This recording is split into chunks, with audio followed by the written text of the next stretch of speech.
sumpah. Sedikit mengadu bilang ini masalah-masalah di rumah, capek. Saya ini ada pusing kerja tugas.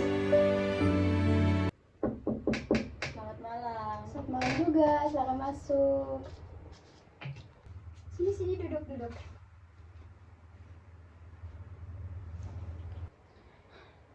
Ada apa? Kamu kayak kelihatan sedih dan cemas gitu.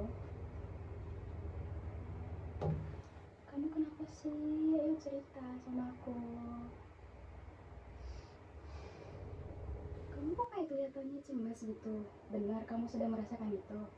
Saya nggak tahu harus mulai cerita dari mana. Kamu kelihatannya kayak cemas gitu. Apakah benar kamu sedang merasakannya? Ya Bu, benar. Boleh ceritakan lebih dalam apa yang kamu rasakan akhir-akhir ini? Saya nggak tahu harus mulai cerita ini dari mana Bu. Kalau begitu, kamu bisa mulai cerita dari yang bagian menurut kamu tuh paling berat akhir-akhir ini. Jadi gini Bu, sebenarnya tuh saya sedang pusing karena mengalami dua masalah, di mana masalah kuliah sama masalah keluarga saya ini. Jadi kamu sudah menghadapi dua tekanan sekaligus berarti ya, yaitu masalah pribadi dan juga yang satunya masalah akademik begitu. Iya Bu, benar. Di semester 5 ini tuh tugas kuliah saya tuh sangat banyak. Saking banyaknya, saya bingung harus mengerjakannya itu dari mana duluan. Dan saya juga terkadang sering telat mengumpulkan tugas. Begitu. Apakah situasi kampus yang paling membuat kamu terbebani? Nilai saya semester ini juga turun. Terus saya malu Bu sama teman-teman saya. Ketika kamu merasa malu, apa pikiran yang muncul saat itu? Saya merasa gagal, tidak berguna, dan saya merasa tidak sepintar mereka. Saya paham, itu berat sekali. Apa yang membuatmu yakin bahwa kamu lebih buruk daripada mereka? Habisnya mereka cepat paham sama materi gitu Bu yang diajarkan, dan tugas yang diberikan itu cepat paham, sedangkan saya sering bingung Bu. Berarti kamu mengalami kesulitan memahami materi kuliah. Apakah ada mata kuliah yang paling sulit?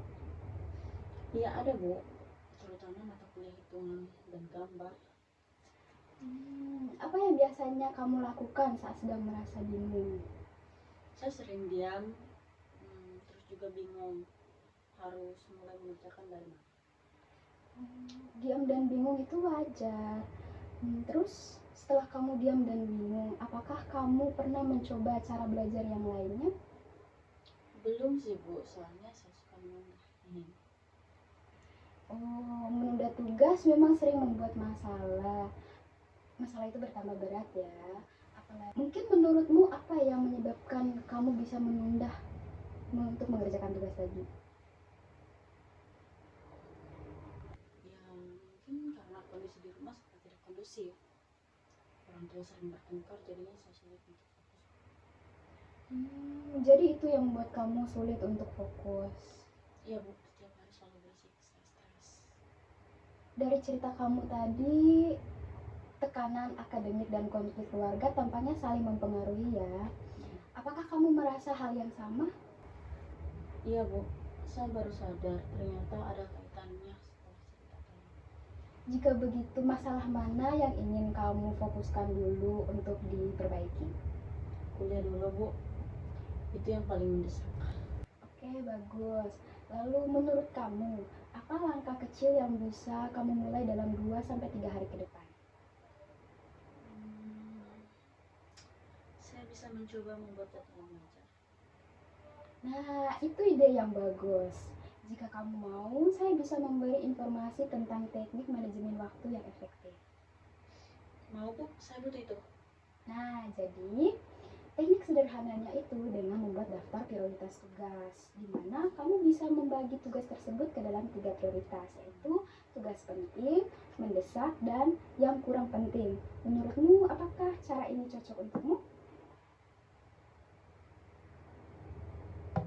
Iya Bu, sepertinya saya bisa terapkan. Nah, kalau begitu, mari kita simpulkan ya Raisa. Hari ini kamu sudah menceritakan tekanan kuliah, konflik di rumah, dan kita sepakat fokus pada kuliah dulu, betul begitu? Betul Bu, saya merasa lebih jelas. Nah, bagaimana perasaan kamu setelah sesi ini berjalan hampir 1 jam? Saja lebih lega, seperti beban saya berkurang. Bagus. Nah, untuk langkah berikutnya, kita merencanakan kamu membuat jadwal belajar dan mencoba metode prioritas. Minggu depan kita evaluasi ya.